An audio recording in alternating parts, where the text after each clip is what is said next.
संगीत महोत्सव।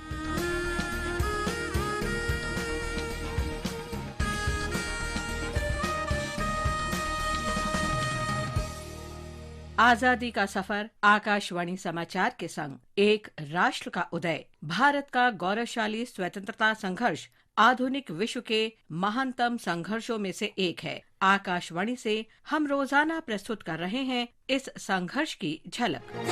वाले का काम करे,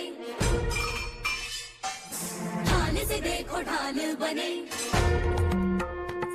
छुरी खंजर के समान चले, शत्रु का सीना भी चाक करे। नीमक कहना की दम नहीं, अपना रे किसी से कम नहीं, सीना हम अपनी बनाएंगे, दोनों को मान बनाएंगे। आज की कड़ी में हम स्वाधीनता सेनानी मोतीबाई को श्रद्धांजलि अर्पित कर रहे हैं। वे 4 जून 1858 को वीर गति को प्राप्त हुई थी। रानी लक्ष्मीबाई की लेफ्टिनेंट मोतीबाई ने क्षेत्र से ब्रिटिश सेना को खदेड़ने के लिए झांसी में और उसके आसपास अंग्रेजों से लड़ाई लड़ी। हम नहीं घबराएंगे, दुश्मन को मार भगाएंगे।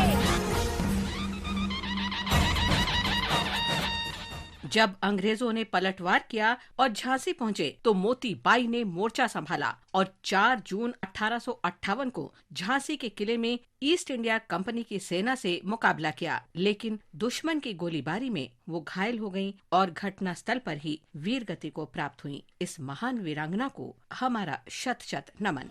सिंहासन हिल उठे, राजवंशों ने भ्रुकुटी तानी थी,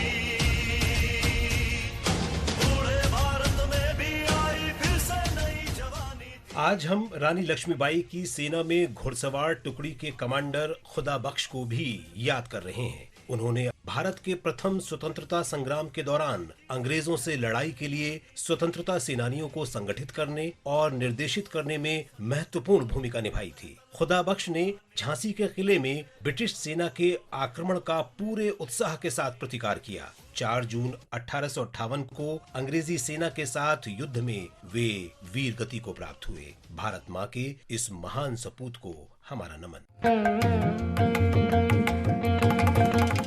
हम राष्ट्रवादी अचंत लक्ष्मीपति को भी श्रद्धांजलि अर्पित कर रहे हैं। 4 जून 1962 को उनका निधन हुआ था। गांधीवादी स्वदेशी विचारधारा में उनका पक्का विश्वास था। लक्ष्मीपति ने आयुर्वेदिक दवाओं के उपयोग को प्रोत्साहन दिया। अलग आंध्र प्रदेश के गठन के समर्थक लक्ष्मीपति प्रसिद्ध संत रमण महर्षि के विचारों से अत्यधिक प्रभावित थे।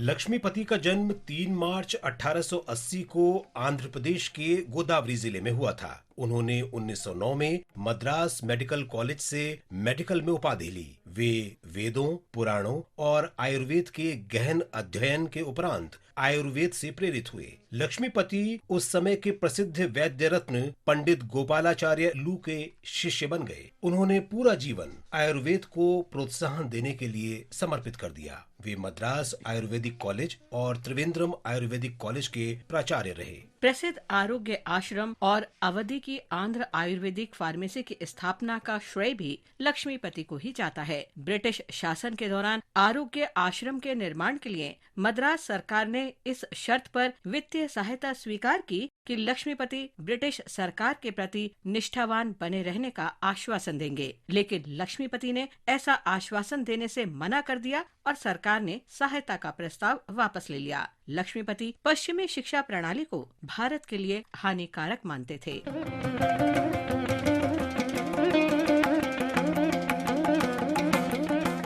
लक्ष्मीपति को न केवल आयुर्वेदिक दवा के प्रभावी होने पर बल्कि आयुर्वेद की विचारधारा और उसकी आध्यात्मिकता पर भी पूरा विश्वास और भरोसा था। उन्होंने आयुर्वेद को सामान्य मनुष्यों तक पहुंचाने का प्रयास किया और अनेक पुस्तकें प्रकाशित की। उन्होंने आरोग्य यात्राओं, फिल्मों के प्रदर्शन, कठपुतली के खेल और आरोग्य गीत गाकर आयुर्वेद को लोकप्रिय बनाया। लक्ष्मीपति ने रोगों का उपचार करने के बजाय लोगों के स्वास्थ्य के संरक्षण पर बल दिया।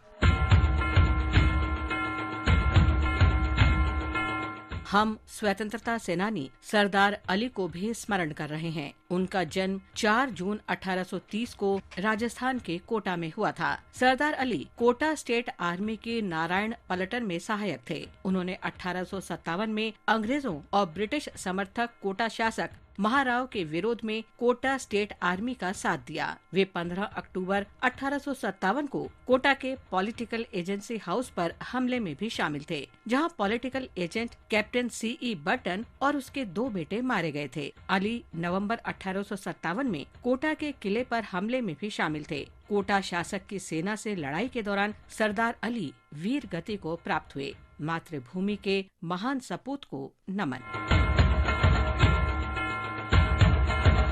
इसके साथ ही आजादी का सफर आकाशवाणी समाचार के संग की ये कड़ी संपन्न होती है। कल फिर मिलेंगे नई कड़ी के साथ।